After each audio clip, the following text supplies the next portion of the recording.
Hi guys, thank you for joining me today. My name is Megan and today I have a book review for Wild Beauty. So this was the Owl Crate book for October and it's got an exclusive cover just for Owl Crate subscribers, and this was a very interesting read. So this book is about this family of women, and they live on this estate and they take care of the grounds basically.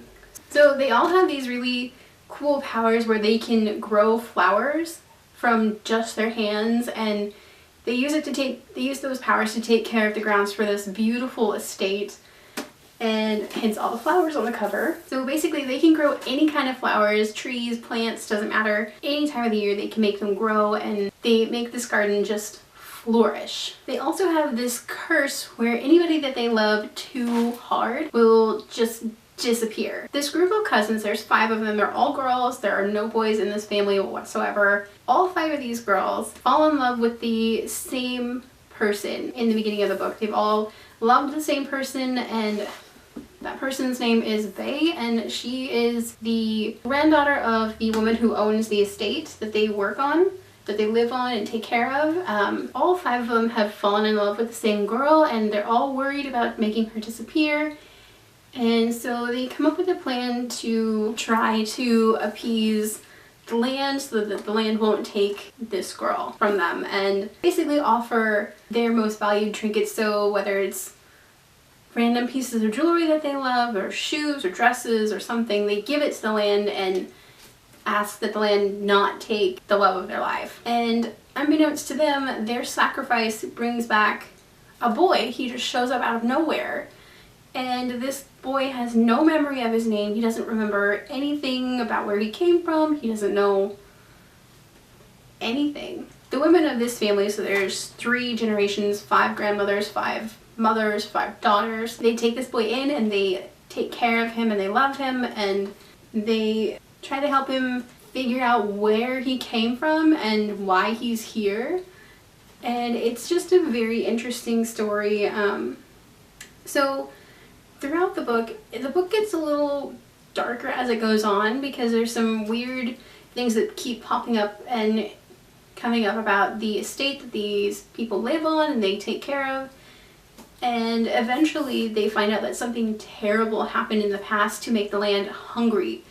So the land will take people, and just the land tries to fill this void of what happened to it in its past. And there was this really terrible accident that was covered up on this land. It just gets darker and darker as the story goes on, and it's also very weird. It's got this magical realism vibe to it, and the characters are all very interesting. And so all of the characters have different outlooks on their sexuality, and so the girl that they fall in love with cross-dresses as a man, so she's kind of this gender fluid character. It's very interesting, and I haven't read a book quite this inclusive.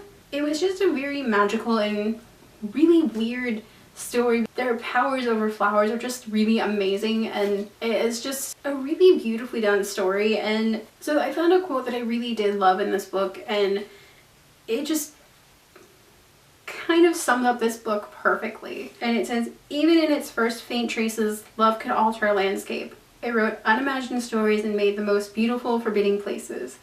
Love grew such strange things." And that, I think, sums up this book perfectly. It just is such a weird, strange novel, and it's just beautifully written. And I don't know, this book was just so different from what I normally read, and it's got a beautiful magical realism feel to it, and it's just, seriously, it's a wonderfully done story. And I don't know, there was just something about this book that it just kind of drew you in and didn't let go until the very end of the book, just like this garden that these women take care of. And it's just such a wonderful book, and seriously, I couldn't recommend this enough. If you're looking for something that's just different and also a little magical, and it's just very inclusive and beautifully done, this I would definitely recommend. I gave this book a solid 4 out of 5 stars, and it was just beautifully written. It's just seriously an amazing read, and you guys won't regret reading this one. So that's all I've got for you guys today. Thank you for joining me for my book review, So if you guys had the power to grow flowers, what kind would you grow? I think I would end up either growing cherry trees for those beautiful cherry blossoms, or growing lilacs, because lilacs are some of my absolute favorite flowers. If you guys haven't done so already, go ahead and hit the subscribe button down below. You can also hit the notification button to get notifications whenever I post a new video. And if you'd like to follow me on social media, I will leave a couple of links down below. Alright, that's all I got for you guys today. Bye!